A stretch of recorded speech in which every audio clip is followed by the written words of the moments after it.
Hi guys, good evening and welcome back to my channel. So for tonight's video is everything about this aesthetically appealing wireless Logitech wireless mouse and keyboard.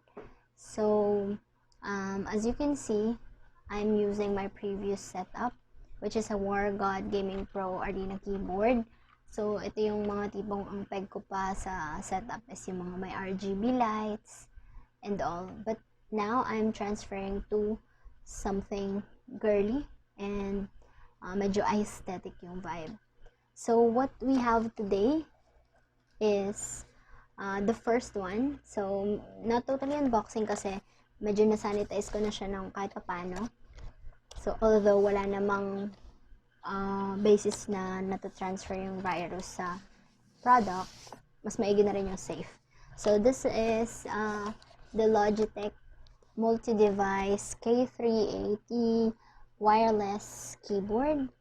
So ito siya, yung battery niya is 2 gold batteries na AAA. Yan.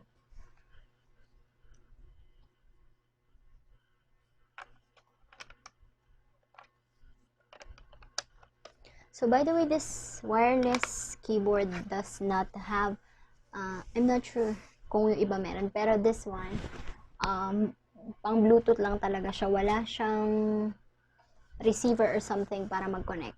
So if you can see, I am using a desktop because I don't have a laptop. So na-realize ko siya huli na wala palang Bluetooth yung PC ko, kaya nag-order ako ng this one, Bluetooth dongle.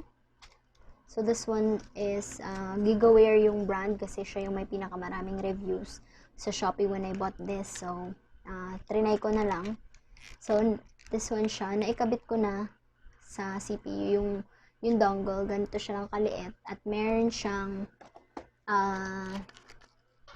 disk sa loob for installation. Pero dahil walang CD-ROM yung PC ko, ito siya. Nag-download na lang ako online. I'm not sure kung legit ba siya or what, pero or kung walang virus, pero siguro naman safe siya kasi sinearch ko yung installer niya online. And in-install ko siya is with internet at wala namang mga notification na lumabas. So, gumana siya. So, kung may Bluetooth naman yung PC nyo, no need for the Bluetooth dongle kasi hindi nyo naman kailangan mag-install ng Bluetooth kung meron na. So, ito siya kung walang installed dongle or Bluetooth yung PC nyo. After ng wireless keyboard is the Bluetooth and wireless mouse from Logitech as well.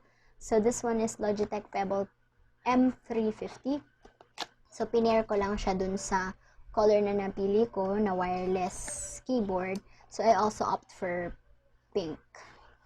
So, this one, ito naman siya.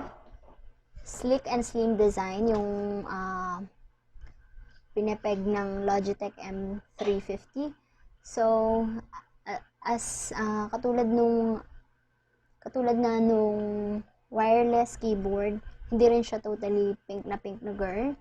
Ito siya, rose gold matte, hindi siya shiny, kaya maganda. Halos parang nag-cream white nga siya kung tutuusin, pero kaya yun yung maganda sa kanya, hindi siya totally girly pink.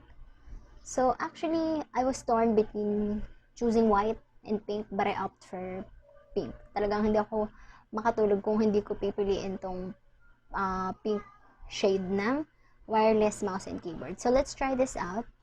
So first, by the way, itong Logitech M350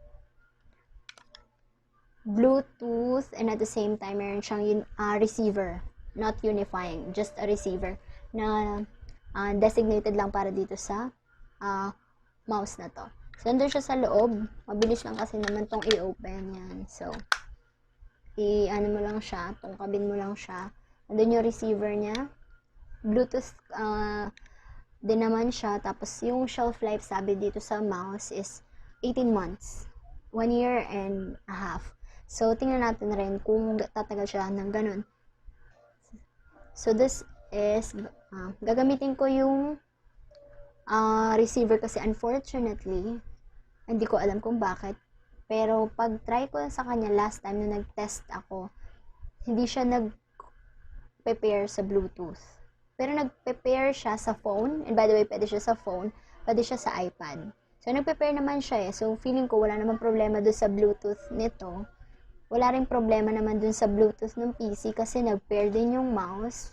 So, I think baka hindi lang talaga siya compatible for this. For sure siya, sa laptop, magkoconnect to sa Bluetooth niya. So, gagamitin ko yung receiver.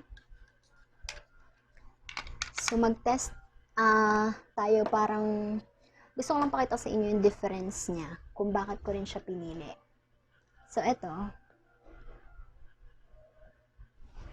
yung tunog nung luma kong keyboard.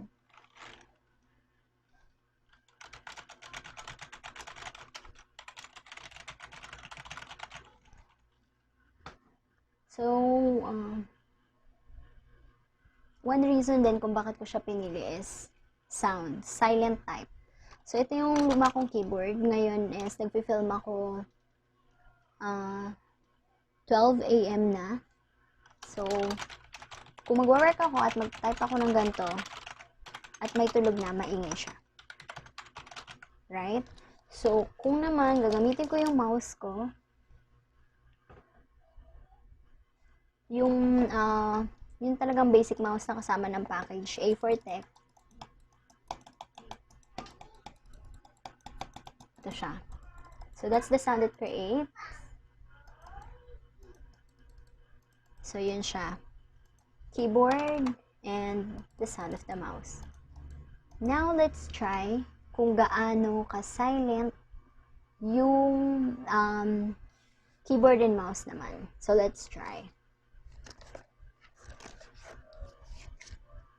Unplug ko na tong, and the best part of that kasi pinaka-ayoko nga, napakadaming wire na nakakalat. So, gusto ko mawala naman this time yung wire, kahit pa paano mabawasan, kung hindi man siya totally matatanggal kasi kailangan din natin ng wire sa monitor. So, at least man lang, dalawa yung mawala, yung sa keyboard and sa mouse. So, yun guys, natanggal ko na yung wired keyboard and wired mouse. So, as you can see, kung gaano kalinis yung desk nang wala ng mga cable. Although, may mga natira pa rin for the webcam na kapag kailangan ko minsan, which is also a Logitech. Yan. So, yan. Kita nyo naman, wala kayo maririnig. Kanina pa ako nagma-mouse. Pero walang click sound. Ito mayroon konti. Pero hindi katulad nung aking kanina na back niya walang sound.